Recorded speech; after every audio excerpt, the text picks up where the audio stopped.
देख रहे हैं आप, आपके साथ मैं हूं लावनी श्रीवास्तव। एक कहावत आपने सुनी है, सीधे तौर पे सुनी होंगी कि दुश्मन का दुश्मन दोस्त होता है, लेकिन यहाँ तो कुछ और ही हो रहा है। यहाँ तो दोस्त को ही दुश्मन बनाने की फिराक में है हमारा एक बड़ा दुश्मन। जी हाँ, हम बात कर रहे हैं चीन की, क्योंकि चीन सीधे तौर पर नेपाल पर कब्जा कर रहा है। ड्रैगन के रास्ते लगातार ड्रैगन उस रास्ते पर जा रहा है जो भारत और नेपाल के बीच की दूरियों को ज्यादा कर रहा है। हम ऐसा इसलिए कह रहे हैं क्योंकि भारत और नेपाल संबंधों में चल रही तनातनी के बीच में ड्रैगन यानी चीन ने काठमांडू के लिए ट्रेड रूट खोल दिया है।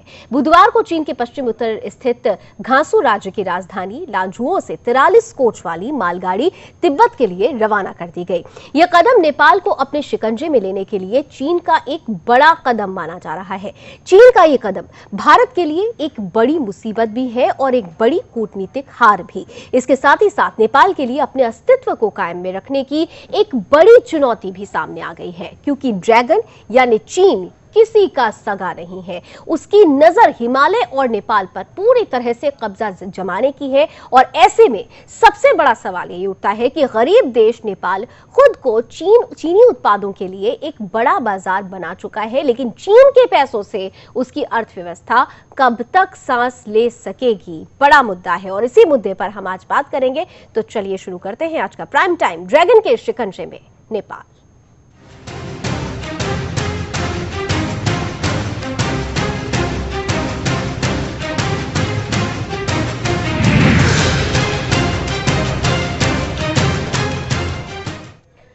तो चीन ने नेपाल के साथ दोस्ती गांठ कर एक तीर से दो निशाने लगाए हैं। एक तरफ नेपाल की भारत पर निर्भरता को कम करने के लिए काठमांडू के लिए सड़क और रेल के नए रास्ते खोल दिए हैं। इससे ड्रैगन यानी चीन नेपाल को खुद पर आश्रित बनाने के साथ ही गुलामी की तरफ भी बढ़ रहा है। तो दूसरी तरफ चीन के इस कदम को भारतीय हितों के खिलाफ भी माना जा रहा है। आखिर क्यों, देखते हैं इस रिपोर्ट।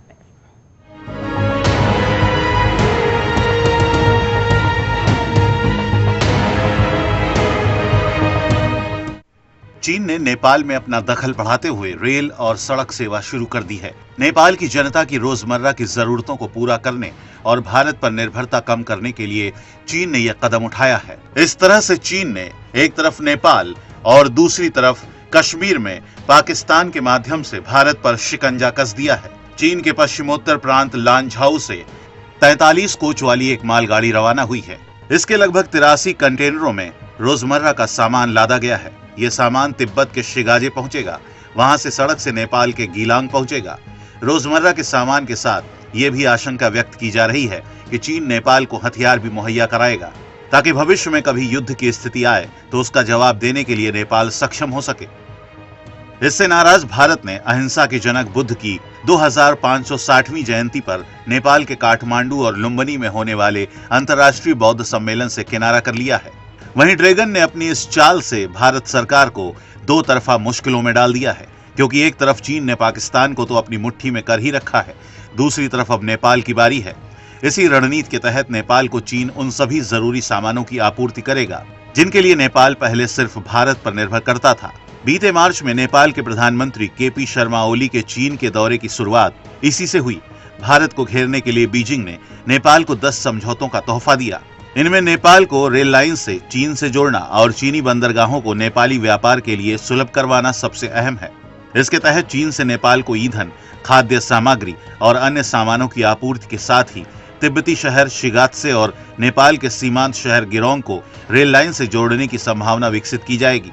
नेपाल के मैदानी इलाके में भी चीन एक लंबी रेल लाइन बिछाएगा जो मधेसी बहुल तराई के बड़े शहरों को एक दूसरे से जोड़ेंगी। नेपाली शहर पोखरा में हवाई अड्डे के विस्तार के लिए चीन आसान शर्तों पर कर्ज देगा।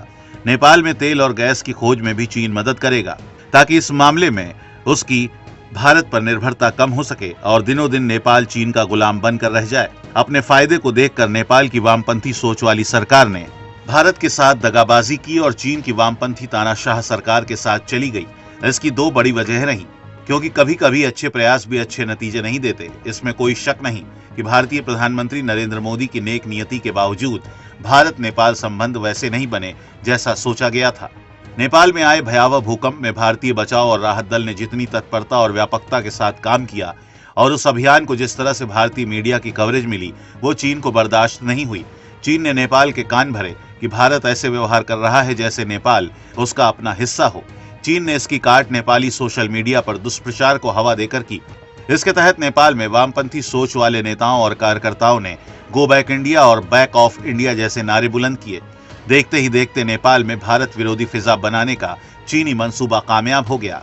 दूसरी वजह भूकंप के बाद नेपाली संविधान के भेदभावकारी प्रावधानों को लेकर जिस मधेशी आंदोलन ने सर उठाया, उसने भी भारत नेपाल संबंधों में लगी आग के लिए घी का काम किया।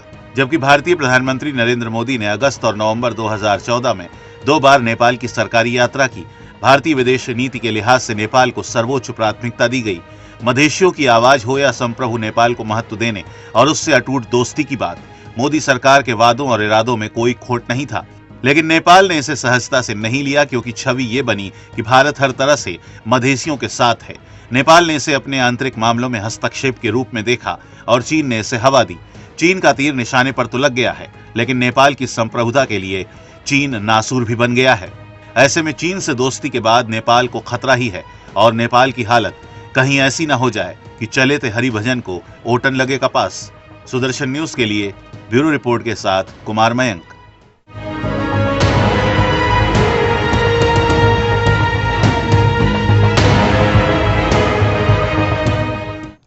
तो चीन पूरे तरीके से नेपाल में घुस रहा है। नेपाल को ये खुशफहमी हो रही है कि अब उसे अपनी जरूरतों के लिए भारत का मुंह देखना नहीं पड़ेगा। लेकिन चीन की ये नेपाल की ये गलतफहमी भी दूर होनी चाहिए कि चीन कभी भी किसी का सगा नहीं हुआ है। उसने पीठ में छुरा घोंपने का काम किया है। हिंदी चीनी भाई भाई कह के हिंदुस्तान के साथ चीन ने जो किया है, कहीं ऐसा ना हो कि नेपाल के साथ भी आने वाले वक्त में वो ऐसा करे। इसलिए नेपाल को ये बात समझनी होगी। फिर भी देखिए किस तरीके से नेपाल ने भारत के साथ दगाबाजी की, जबकि भारत उसके साथ हमेशा से बड़े भाई जैसा व्यवहार करता आया है। हम चलिए आपको बताते हैं कि नेपाल ने किस तरीके से भारत के साथ दगाबाजी की है। भूकंप के बाद नेपाल को भारत ने दिल खोलकर मदद की थी। दुनिया ने देखा था, विमान से लेकर सड़क मार्ग से सामान पहुंचाए गए थे। भारतीय जवानों ने मलबों से जो जिंदगियां बचाई थी उसकी बकायदा सराहना की गई थी। यूनाइटेड नेशंस में इसकी सराहना की गई थी। दवा, कपड़े, पानी और खाने का सामान यहां से भेजा गया था। लेकिन कम्युनिस्ट नेताओं की वजह से, कम्युनिस्ट नेताओं के कारण नेपाल चीन की गोद में जा बैठा है। भारत के खिलाफ साजिश जो चीन रच रहा है उसे न समझते हुए, चाहे अनजाने में या फिर जानबूझकर, नेपाल चीन का साथ दे रहा है।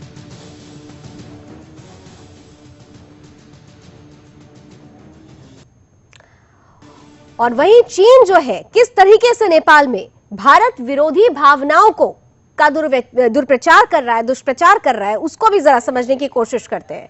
चीन से सामान के साथ साथ हथियार भी सप्लाई होंगे। चीन कर रहा है नेपाल को भारत से दूर, हम सब समझ रहे हैं। नेपाल चीन की गोद में जा बैठा है। चीनी सामान को मिला नेपाल का एक बड़ा बाजार। नेपाल को रियायती शर्तों पर सामान मिलने का लालच दिया जा रहा है। सस्ते में सामान देने का लालच दे रहा है चीन उसे। नेपाल को रोजमर्रा के सामान के साथ ही चीनी हथियार भी सप्लाई करने का संदेश दिया जा रहा है। सोचिए कितना बड़ा खतरा हो रहा है। नेपाल के मैदानी इलाके में भी चीन एक लंबी रेल लाइन बिछाने की फिराक में है। वहीं ड्रैगन के गोद में किस तरीके से जा बैठा है नेपाल, यह भी समझिए। चीन से नेपाल तक रेल रोड सर्विस शुरू हो चुकी है। चीन ने रेल से नेपाल को सामान भेजा है। चीन के घासू प्रांत की राजधानी लंझोउ से 43 कोच वाली ये मालगाड़ी बुधवार को तिब्बत के लिए रवाना हुई। मालगाड़ी में दैनिक उपभोग की वस्तुएं हैं और 83 कंटेनरों में यह सामान भेजा गया है। ये ट्रेन नेपाल के नजदीक स्थित तिब्बती शहर जिंगाजे तक पहुंचाएगी माल और यहां से कंटेनर सड़क मार्ग के जरिए नेपाल जाएगा। नेपाली शहर पोखरा में हवाई अड्डे के विस्तार के लिए चीन से कर्ज लेगा नेपाल। सोचिए, कर्जदार हो जाएगा चीन का, तो चीन किस तरीके से नेपाल के साथ व्यवहार करेगा यह समझना बहुत मुश्किल नहीं है, बहुत आसानी से समझा जा सकता है। तेल और गैस की खोज में भी चीन करेगा मदद। भारत से नेपाल को दूर करने की सीधे तौर पर चीन की ये कोशिश ही नहीं, ये एक साजिश है। और जिस सफर की हम बात कर रहे हैं, जो जो रूट शुरू हुआ है, ट्रेड रूट शुरू हुआ है, दरअसल वो 10 दिन में सफर उसका पूरा हो जाएगा। 10 दिन का ये सफर होगा रेल और सड़क मार्ग के जरिए। 2431 किलोमीटर की दूरी को ट्रेन से तय किया जाएगा, जबकि सड़क से इसे तय करने में 564 किलोमीटर लगता है। चीनी वाहनों का सफर नेपाल में जिलोंग पोर्ट पर खत्म होगा। वहां से काठमांडू की 160 किलोमीटर की दूरी नेपाली वाहन पूरी करेंगे। 35 दिन में पहले ये जो पूरी जर्नी थी जल मार्ग के जरिए पूरी होती थी। और अब इस साथ ही साथ देखिए कि नेपाल में भारत और चीन का निवेश कितना ज्यादा है। आप 2012 और 2013 की अगर बात करें तो भारत का निवेश 45 करोड़ के आसपास था, 45.5 यानी 46 करोड़ के आसपास था। वहीं चीन का जो निवेश है वो 61.30 करोड़ यानी लगभग 62 करोड़ के लगभग है। 2011-12 के आंकड़े भी आपके सामने हैं। भारत ने जहां 1.5 अरब के करीब निवेश किया था, चीन का इन्वेस्टमेंट 62 करोड़ के लगभग जा पहुंचा था। हम पॉइंट को लेकर अगर इस तरीके से देखें, 0.61 को जोड़ दें तो लगभग 62 करोड़ हो जाता है। वहीं हम 2010 की भी बात करें, हम पीछे ले जा रहे हैं आपको, किस तरह से ये निवेश बढ़ता रहा है। आप लगातार देखिए चीन का निवेश बढ़ता घटता रहा है, लेकिन दखलंदाजी बढ़ती चली गई है, जबकि भारत लगातार बड़ा निवेश करता रहा है।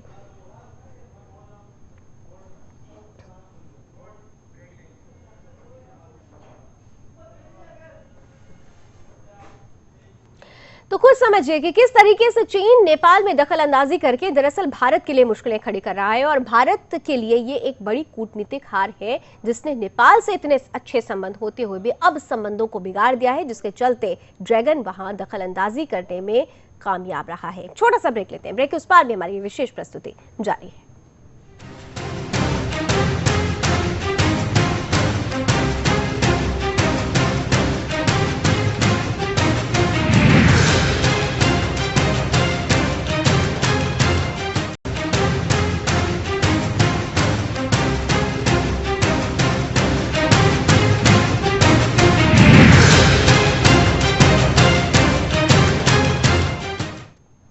तो नेपाल चीन की गोद में जा बैठा है बिना समझे बूझे। ये नहीं समझ रहा है कि चीन किस तरीके से टेढ़ी नजरों से उसे देख रहा है। दरअसल उसका मकसद तो भारत को नुकसान पहुंचाना है, और नेपाल जिसके लिए भारत हमेशा से बड़े भाई की भूमिका निभाता रहा है, आज वही नेपाल भारत के साथ दगाबाजी कर रहा है। मेरे साथ इस वक्त जाने माने रक्षा विशेषज्ञ विंग कमांडर प्रफुल्ल बख्शी जी जुड़ चुके हैं फोन लाइन पर। प्रफुल्ल जी, बहुत बहुत स्वागत है आपका सुदर्शन न्यूज में। लावनी बोल रही हूं मैं, और मैं सीधा सवाल करूंगी आपसे, आज जो ये ट्रेड रूट शुरू हो गया है नेपाल और चीन के बीच में, भारत के लिए हम कितनी बड़ी हार इसे माने? देखिए, ऐसा है कि ये जो भारत की जो हार है, ये पहले से ही नजर आने लग गई थी। वो इसलिए कि भारत पाकिस्तान और नेपाल को अपना बहुत ही क्लोज, जैसे कि सांस्कृतिक संबंध मानता था, और अब वो सारे का सारा सांस्कृतिक संबंध जो है वो चाइना ने अंडरमाइन करने का शुरू कर दिया है। ट्रेड रूट, सिल्क रूट, ये जितनी बातें हो रही हैं, चाइना के क्लोज नेपाल आ रहा है, और हमारा स्ट्रेटेजिक पार्टनर जो नेपाल है वो अब हमारे हाथ से जा रहा है। यहाँ तक कि इतना भी हो गया था कि नेपाल ने भारत को अपना थ्रेट मुकर्रर कर दिया था। जो स्ट्रिंग ऑफ पर्ल्स जो चाइना बना रहा है इंडिया के चारों तरफ, भारत, नेपाल, भूटान, श्रीलंका, बांग्लादेश और पाकिस्तान, ये जो है चाइना हर जगह अपना आधिपत्य जमा रहा है और नेपाल से शुरू कर रहा है। क्या नेपाल को ये बात समझ में नहीं आ रही है, चीन के ऊपर कभी भी विश्वास करना कितना ज्यादा खतरनाक हुआ है? भारत इसका जीता जागता उदाहरण रहा है। नेपाल ये समझ नहीं रहा है कि वो चीन को तो सिर्फ उसके कंधे पे बंदूक रख के चला रहा है, वक्त आने पर वो नेपाल के ऊपर भी किस तरह से कब्जा करेगा ये हम सब समझ रहे हैं। तो नेपाल क्यों नहीं समझ पा रहा है? नेपाल समझ तो पा रहा है, पर नेपाल के पास जो आंकड़े बनते हैं, जो वो दिखाते हैं, वो कहते हैं कि भारत के कारण हमारी तरक्की नहीं हुई है। वो बेसिकली ये कहने की कोशिश करते हैं, और ये भी कहते हैं कि भारत सदैव हमारे साथ में नहीं रहा है, बल्कि भारत ने हमारा फायदा उठाया है। ये भारत नेपाल का कहना है, हालांकि इसमें कोई सच्चाई नहीं है, मैं नहीं समझता। पर जो अपॉर्चुनिस्ट स्टेटमेंट तो नहीं कहा जाएगा इसे, क्योंकि भारत किस तरह से नेपाल के साथ खड़ा रहा जब वहां पर प्राकृतिक आपदा आई, भूकंप आया, और हमने अभी एक ग्राफिक्स के जरिए भी दिखाया कि निरंतर भारत ने अपना इन्वेस्टमेंट बढ़ाया है नेपाल में। तो आज जो नेपाल का स्टेटमेंट है, आपको लगता है कि वो बतौर एक तरीके से अपॉर्चुनिस्ट जैसा व्यवहार कर रहा है? आज उसको फायदा चीन में दिखाई दे रहा है, इसलिए ऐसी बातें कर रहा है? ये पॉलिटिकल फायदा उठा रहे हैं कोई लोग, ये बेसिकली वो है। और खासकर जो कि नॉर्दर्न पोर्शन ऑफ नेपाल के लोग हैं, वो जो हैं इस समय इंडिया के साथ में नहीं रहते। तो ये इस बात से में दो राय नहीं है। हालांकि ये जो ऑपोजिशन टू इंडिया बहुत पहले से स्टार्ट हो गई थी, 1951 जब से शुरू हो गई थी, हमने त्रिभुवन राजपथ बनाया था तब से हो गई थी। एक सेक्शन ऑफ नेपाल हमारे साथ था, एक अलग था। जब तक रॉयल्टी थी नेपाल में तब तक नेपाल इंडिया के साथ में बिल्कुल था, पर जब से रॉयल्टी खत्म हुई है आपने देखा है कि नेपाल भारत से दूर जाने लगा है। ऐसे में सर क्या आपको लगता है कि अब हमें एक जो सॉलिड एक्शन लेना चाहिए उसमें एक कदम ये भी होना चाहिए कि नेपाल जाने के लिए भी अब वीजा या पासपोर्ट जैसी कुछ चीजें कर देनी चाहिए, क्योंकि चीन अगर वहां तक पहुंच चुका है तो आप सोचिए कि भारत के लिए कितना बड़ा खतरा है। तो आपको लगता है कि नेपाल के लिए भी अब वीजा और पासपोर्ट जैसी फैसिलिटीज स्टार्ट कर देनी चाहिए इंडिया को? इसको आपको दो एंगल से देखना पड़ेगा। अगर आप वीजा वगैरह खत्म कर देते हैं तो चाइना अपना एक और कदम आगे बढ़ा लेगा, तो आप बल्कि इस 2 कदम पीछे हट जाएंगे। इस समय ये बात नहीं है। इस समय हमारे को बहुत कूटनीति से, चाणक्य नीति से और राजनीति का काम लेना पड़ेगा। इस समय हमारी फॉरेन पॉलिसी का, हम नेपाल की जो पॉलिसी के साथ है उस पर थोड़ा बदलाव लाना पड़ेगा। हमें देखना पड़ेगा कि क्या क्या कारण है जिसके कारण नेपाल हमसे नाराज है, हमें वो स्टडी करनी पड़ेगी और उस स्टडी के साथ में हमारे को कदम उठाने पड़ेंगे, क्योंकि हम किसी भी हालत में नेपाल को अगर हम हार गए तो आपका बहुत बड़ा बफर चाइना के जो आपके बीच में सकता है। बिल्कुल, बहुत बहुत शुक्रिया प्रफुल्ल बख्शी जी हमारे साथ जुड़ने के लिए। आपकी बहुत महत्वपूर्ण राय थी जो आपने रखी हमारे सामने। मेरे साथ एक और जाने माने रक्षा विशेषज्ञ पीके जैन जी इस वक्त फोन लाइन पर जुड़ चुके हैं। पीके जैन जी, आपका भी बहुत बहुत स्वागत है सुदर्शन न्यूज में। लावनी बोल रही हूँ मैं, और आपने भी देखा ये जो ट्रेड रूट शुरू हो गया है चीन टू नेपाल, हम सीधे तौर पर अगर देखें तो भारत के लिए एक बड़ा नुकसान है, लेकिन अब वक्त आ गया है कि हमें कुछ सोचना होगा, हमें करना क्या होगा ताकि चीन के इस खतरे से आने वाले वक्त में हम बच सकें। एक तो मैं रक्षा विशेषज्ञ नहीं हूँ, मैं पॉलिटिकल एनालिस्ट हूँ। इस पूरी स्थिति को अगर मैं देखने, कोई बात नहीं, मैं इस पूरी स्थिति को जो मैं देख रहा हूँ, असल में चीन के अपने आर्थिकता उससे जुड़ी हुई है और नेपाल की अपनी आर्थिकता उससे जुड़ी हुई है। दोनों के आर्थिक हित उससे जुड़े हुए हैं। दूसरी बात, वहां पर देखिए जिस प्रकार की राजनीति नेपाल की है, हम अच्छी तरीके से जानते हैं कि वहां पर परिवर्तन इतना सहज और इतनी जल्दी होते हैं कि किसी एक की नीति वहां पर चल पानी मुश्किल होती है। ये जरूरी नहीं कि जो नीति आज चल रही है वो कल भी हो। तीसरी बात, जो मधेशी पिछले सालों में हम लोग देखते आए हैं, उनके अपने हित हैं जो चीन के साथ जुड़े हुए हैं। हमको देखना ये होगा कि क्या वहां की जनता के भी हित चीन से ज्यादा जुड़े हैं या भारत से ज्यादा जुड़े हैं। तो ये हमें देखना। चलिए, बहुत बहुत शुक्रिया पीके जैन जी हमारे साथ जुड़ने के लिए। आपकी राय बहुत महत्वपूर्ण थी, फॉरेन एक्सपर्ट थे और सीधे तौर पे कह रहे हैं कि अब भारत को ये समझना होगा कि अगर हमने नेपाल के मामले में, मधेसी के मामले में अगर हम थोड़ा सा लचीला रवैया नहीं अपनाएंगे तो वो दिन दूर नहीं जब चीन हमारे लिए नेपाल के जरिए एक बड़ा खतरा बनकर एक बड़े खतरे की तस्वीर को हमारे सामने रखेगा। चलिए, इसी के साथ इस बुलेटिन में बहरहाल अभी बस इतना ही। देश दुनिया की तमाम खबरों के लिए आप देखते रहिए सुदर्शन न्यूज। जय हिंद।